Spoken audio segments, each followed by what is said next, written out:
How's it going, everyone? It's your boy FreeMadC2 and welcome back to another episode. As much as I wanted this video to go well, it didn't. The truth is, dyeing our 1993 plus RX-7 carpet is not that easy.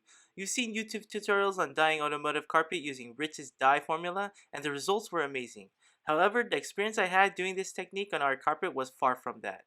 The outcome was just wasted time, money, and not to mention how messy, maybe dangerous this technique is just to be budget friendly and stay on the cheap side. Here's my experience trying to do this.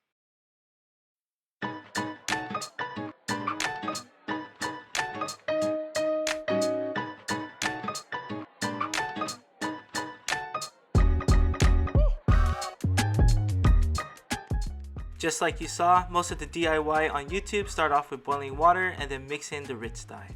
Then from there you just spray it on the carpet and rub it in. However, my first attempt did not go as planned. I believe the ratio of water to dye was too off and was diluted to where it was just mostly water that was getting absorbed by the carpet. Every time I rubbed in the solution, it seemed like the carpet was not accepting the dye and was just rubbing off for some reason. So I tried changing the spray pattern to be more heavier. I was wrong in doing that, and the result was just getting messy.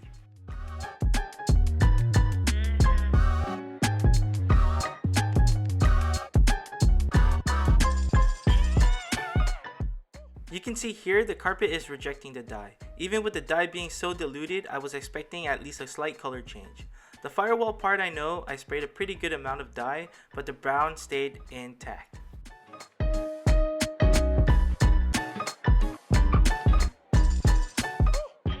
For our second attempt, I'll be using a spray bottle just like most of the DIYs on YouTube.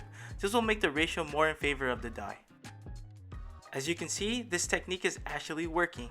I was happy once I started to see results.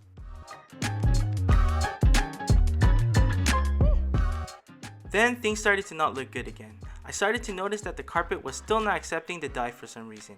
I don't know how to describe it, but it's like the carpet has a penetration barrier against water. Think of it like one of those shoe protections that you apply on your shoe so that your shoes repel liquid. Even with spreading the dye around, you can see that the carpet is just not absorbing it. This has been a major failure. As you can see, this RX dye did not do anything good. It just made me lose a good reusable carpet for the FD. I even tried different sprayers, different ratio of the dye with the water. Nothing really helped. I even tried this RX dye more, which is like a synthetic fiber dye. I was thinking like maybe our carpet is made of different material, but that's not the case. As you can see here, I don't know.